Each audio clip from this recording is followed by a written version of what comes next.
Bauırlar harayla batkan tağındı bakalla Ansağın tattırman bir jağatta Şalındap şaynagan, şaratkan sıylagan Ömürді ғажап бағала Этиконның кәкесте өтесін дейтін ағай біздің мектепте көп жылдар жұмыс жасады.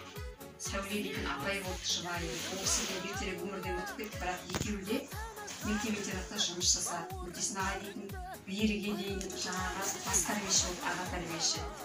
Білесіңдер ғой, естір үстіңдер. Мынау Айгүл деген келіні, осы үйде ұстап отқан Идар деген ағамыз бар. Өтесін ағайдың баласы. Қалған балдармен жан-жақтап тұрады. Қыздары жұмысқа шыққан.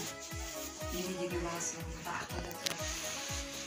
Жаңағы барған Қабиза апайда, ол кісінің жолдасы Әдебиет ағайда, осы үйден жаңағы осы үйдегі әкеміз Өтесін ағайда, Сәуле анамызда бәрі де сол біздің мектепте, біздің мектеп-интернатта жұмыс жасаған мұғалімдер, мұғалім тәрбиешілер, біздің жағдайын өздері білесіңдер, әрі мұғалім, әрі тәрбиеші жұмыс жасайды.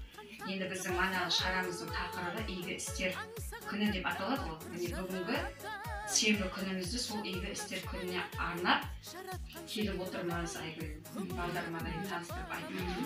Олар енді ауылдың балдары болғанмен бірі біліп, бірі білмейді ғой. Сол ал, Эдикон тек шауып кетсін, дені сау болсын, тек балдарымды қызықтап, Идараға екеуінде тұра беріңдер деген тілегіміз бар. Балалардың тілегі де қабылдады ғой, балдарда іштерінен соны тілеп отыр деп ойлаймын. Өмірде түрлі жағдайлар болады.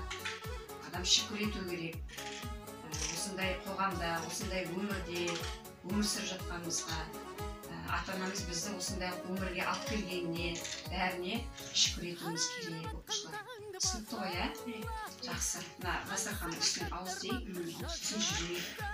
Күн тұман, ауа райы. Жаратқан сыйлаған ғұмырды